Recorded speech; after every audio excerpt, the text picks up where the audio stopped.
Deux personnes ont convergé vers Hanlé pour célébrer la paix, scellée il y a 21 ans dans la même plaine et précisément à Abha. Cette cérémonie a été présidée par le Premier ministre Abdelkader Kamil Mohamed. Ce dernier a effectué son déplacement à Hanlé par hélicoptère où il a été chaleureusement accueilli par les personnes présentes sur les lieux à la tête desquels se trouvait le secrétaire d'État. Cette cérémonie a été présidée par le Premier ministre Abdelkader Kamil Mohamed. Ce dernier a effectué son déplacement à Hanlé par hélicoptère où il a été chaleureusement accueilli par les personnes présentes sur les lieux à la tête desquels se trouvait le secrétaire d'État à la jeunesse et au sport Badoul Hassan Badoul et le préfet de la région de Dikil Mohamed Hassan Cheikhou. Abdelkader Kamil qui a été accompagné du ministre de l'Intérieur Hassan Omar Mohamed. On s'en souvient, c'était le 26 décembre 1994, accord d'Abha a mis fin au conflit interne dans notre pays, un accord obtenu aussi grâce à la volonté et à l'engagement des hommes et des femmes de ce pays.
en marge de la première édition de la marche de la paix d'Abha, organisée hier dans cette même localité par le secrétariat d'État à la jeunesse et au sport. 25 personnalités ont été décorées.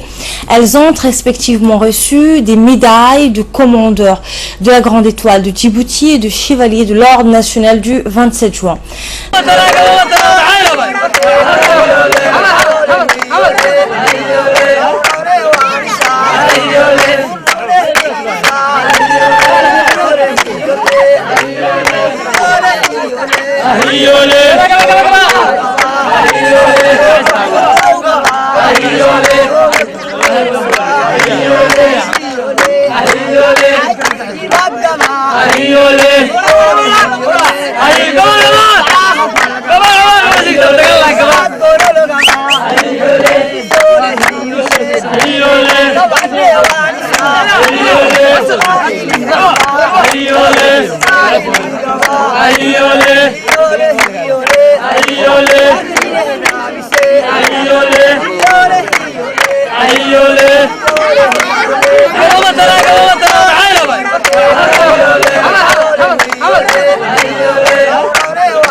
Merci Monsieur le Premier ministre. 25 personnes viennent d'être décorées en marge de la marche dédiée à l'accord de paix signé il y a 21 années.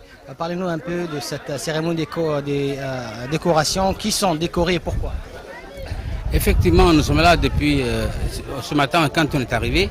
C'est pour effectivement participer à cette commémoration 21 ans auparavant où il y a eu donc un accord de paix pas loin d'ici à Abha.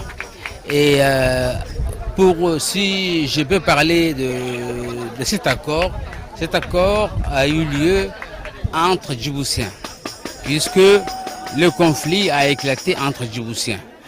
Et qu'il soit du gouvernement ou qu'il soit de la rébellion armée, c'était tous des Djiboutiens et c'est la raison pour laquelle les Djiboutiens ont préféré faire la paix entre eux, au lieu qu'il y ait une troisième personne, un intermédiaire pour faire la paix comme ça se passe ailleurs, en Afrique et dans le monde.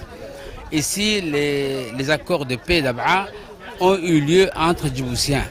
Et ces Djiboutiens, depuis 21 années maintenant, tout marche bien et le fruit maintenant participe aux affaires du pays et tout se passe bien, même si vous demandez aux combattants du fruit, ils ont toujours des petites plaintes.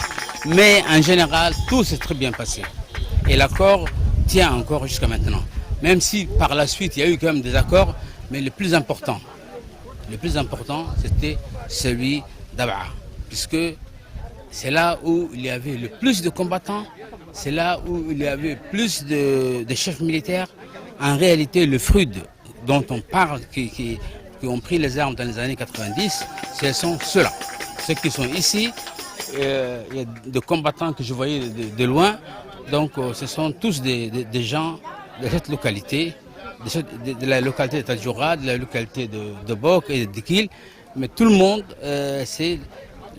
les accords d'Abha a vraiment scellé les accords de paix entre la rébellion armée et le gouvernement.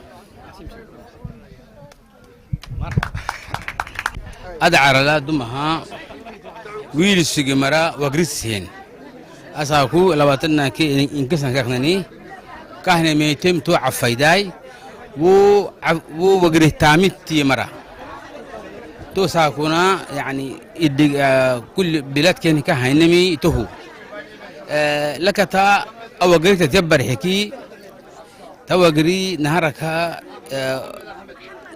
منقوم مريفنا تحرام فرسويه تكتينا سنا ملوك سوى قرسنو إلى حتى عدو مريكاودي ميته نانو كاد سين فنات حنو سوى قرسنو ين توعديناي باروه يو بكمري ويلو سجيكي وقريه جحانا تيسيني باروه مري يمه تومي ني وقري عبتو تماي كادو ني يعني تونا الحنين تو وقري تونا اليميته لبعتنا كين كنيه تو وقري أساكو فنات ما كاناي بارو سايحتني أمانحتني ويسا يي منقوم لك يا مها أوي بلاتك هنوك يمه راقتني هكي نم هاي راقني دو هاي مسكينو أساكو راقني ما هو فرنسا كي تما يعني هو راقتي مه فويا راق أبتامكا هاينا تيسنه بلاتك هاينه يي تو كهنميت من تو عفيت هنميت والله أدعى لمرياني منجهي قبوتي كادو يا إميت مرياني بقول كادو يمكنها محكو كار حتقول ركي حيو كادو تميتك أو دين ما حقرن كنيم حيوسو لكن أكل سجية بار سجيه تو قرت حلتين كادو كا لكن رفقي عبد القادر ما خرج ما كان مستر سجيه أو قرت أسقو قبوتي كميته أو قرت ثبته ميت توعدنا محا وقري يمعيه الحمد لله أساكو وساه كهنا نمي تو وقري ثبته